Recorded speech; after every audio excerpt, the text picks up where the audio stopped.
Hi and welcome back. In this video, we're going to talk about the Smart MIDI players that are included in Ignite.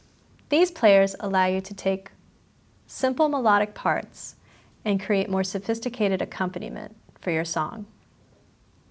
I'm using the same demo project that I used in the last tutorial. Let's take a quick listen back to it.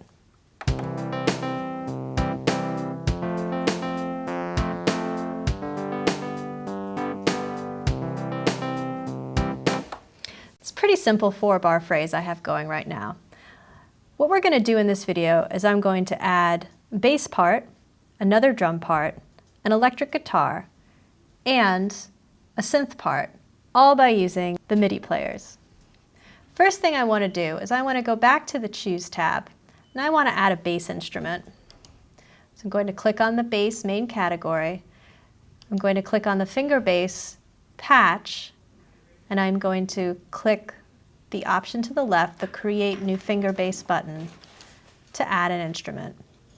And here it is added to the instruments bar. And there it is.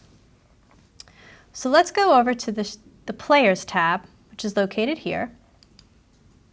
And the first thing you'll need to do is to turn the players on, which you can do by clicking on the on-off switch located to the far left here. Before we actually start using the players, I just want to give you an overview of the 3 different types that are included in Ignite. The first type of player is the Chord Player. The Chord Player will allow you to turn single note phrases into chord progressions. The second type of player is the Phrase Player. This will allow you to take simple melodic phrases and turn them into more elaborate parts. Third type of player is an Arpeggiator. Let's go back and start with the Phrase Player for right now. When you turn the Phrase Player on and you set it to player type here, you'll see a couple of other options available to you. Directly to the right of the mode, you'll see the Move to Key Signature option. Move to Key Signature is always on by default in Ignite. This will ensure that whatever melodies or phrases you end up playing will be diatonically correct to the key signature of your session. Again, this session is working in C major. Right below Move to Key Signature, you will see Root with the display value here. This is showing you the root note for the phrase or the chord that you are playing. The 2 drop-down menus at the top for playing style and musical style are set by default for the instrument you have selected. For example, we have finger bass selected here, and so the bass's playing style is automatically selected. And there's a musical style also automatically selected for this instrument. If you want to try a different playing style on a different instrument, you can change it just by clicking the down arrow and selecting from the menu below. We're going to stick to basses for this example. Additionally, for musical style, you do have a number of options to choose from. We're going to stick to the default Electric 107 Acid Jazz. Below the menus, you have 3 different knobs. They control Feel, which is how natural the playing feels, Speed, how quickly the phrase or chord pattern is being played, and Intensity, which is related to velocity. If you turn up the intensity in the players, it will increase the velocity of the overall phrase or chord progression that is being played. If you turn intensity off, it'll lower the velocity for the chord or phrase that you are playing. You can also manually turn velocity on/off with the switch to the far right. Let's take a quick listen to some of the phrases that are included in the Electric 107 Jazz musical style. You'll see at the bottom of the keyboard on screen, there are a number of keys that are highlighted. These keys indicate different phrases that are part of this particular patch.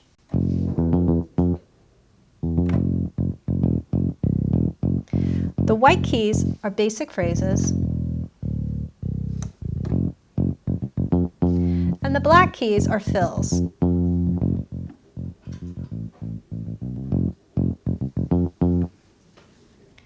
The phrase player can be used with any melodic instrument and percussion instruments, including drums.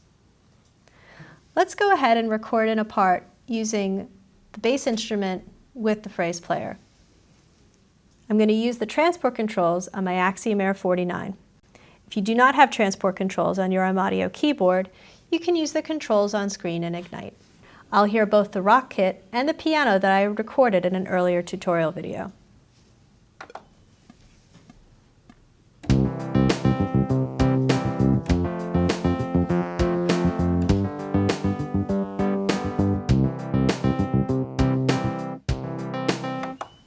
Let's listen to that back.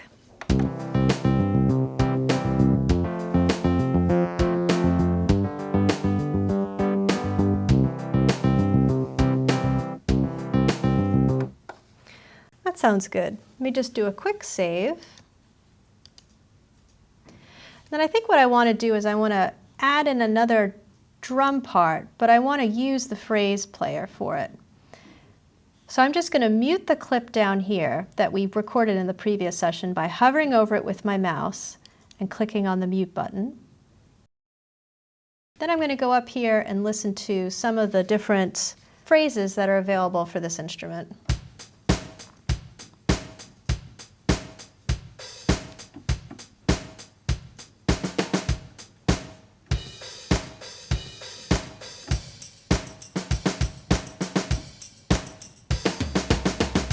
Again, the white keys are for the phrases, and the black keys can be used for fills.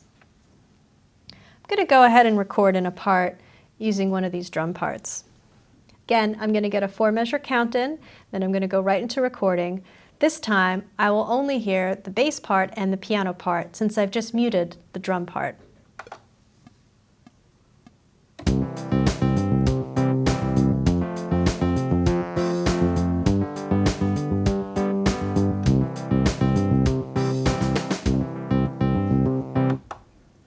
Let's take a quick listen to that back.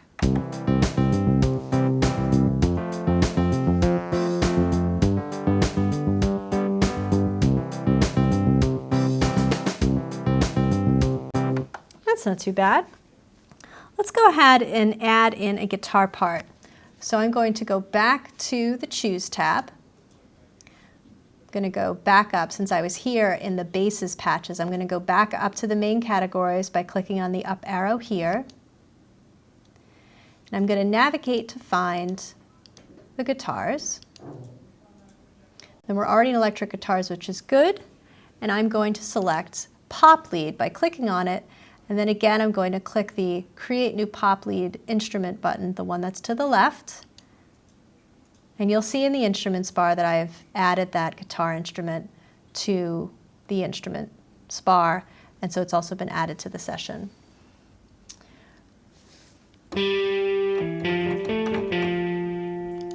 Again, if I wanted to change the way this instrument sounds, I just go back to the Shape tab, and I can either use the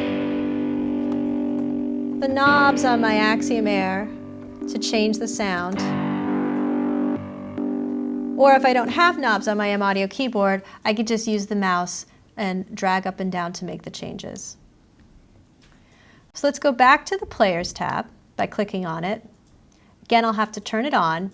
You will have to turn on the players for each instrument. It's not a global setting. Going to actually set it this time to the Chord Player.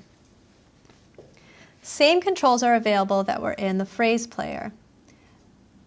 The only difference here is that when in the Phrase Player where you had feel, spread, intensity, and velocity controls, in the Chord Player you have feel and speed controls in addition to spread and octave. Spread denotes how far the inversion you want for that particular chord to be voiced. And octave allows you to determine how many octaves across you want that inversion to be voiced. Let's take a listen and hear how the Chord Player sounds. Now the Chord Player is not going to play the actual chord progression. You still need to play the diatonic notes to create the chords. What the player is actually doing is the accompaniment part for that particular chord progression. So let's just take a quick listen.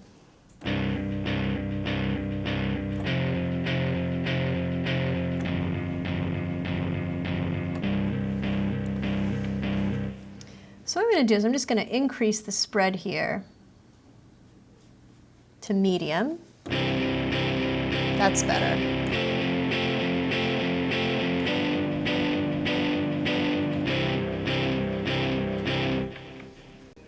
So again, I'm playing the melody, that is the chord progression, but Ignite is actually playing the voiced out chords for me. Let's go ahead and record this part in. When I hit record, I'm going to get a 1-bar count in, and I'm going to hear all the parts in the arranger except for the muted kit that I had recorded in an earlier video.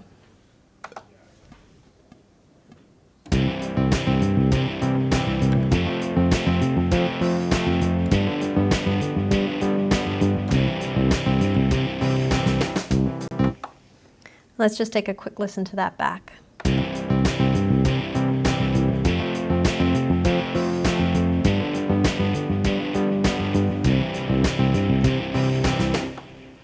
I think that'll work for this example. The last player that I want to show you is the Arpeggiator.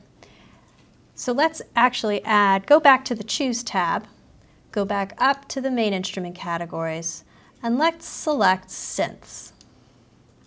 And I have a pad that I've been using for a couple of different things lately, which is called Jetstream. I'm going to click on it to select the patch and click on the plus button to add it to the project.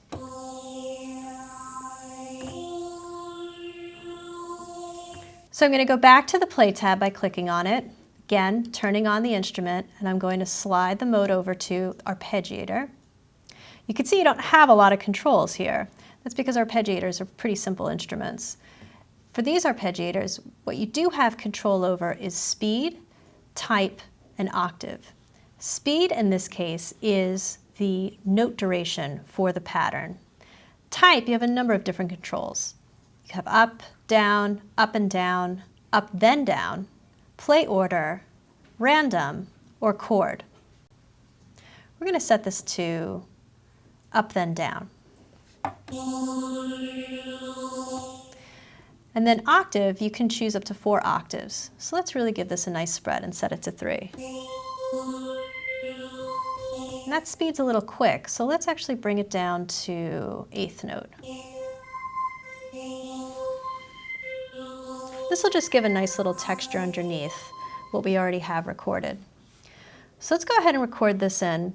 Again, I'm going to get a 1-measure count in, and I'm going to hear everything I recorded previously, again, except for that muted drum part I recorded in an earlier video.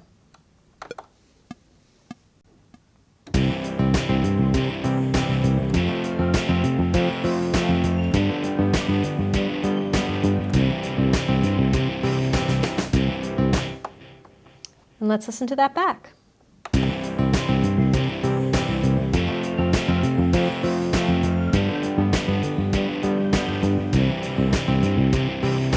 I think we've got some good stuff here. A couple more notes about the players that I just want to point out. Again, the phrase player is the only player that's going to be available when you're using drums. That's because drums don't play chords, and they also don't play arpeggiators. All the other instruments can use all 3 different types of players. For more information about the players and working with them with instruments, be sure to check out the user's guide, which is available in the Help menu. Thanks again, and I'll see you in the next video.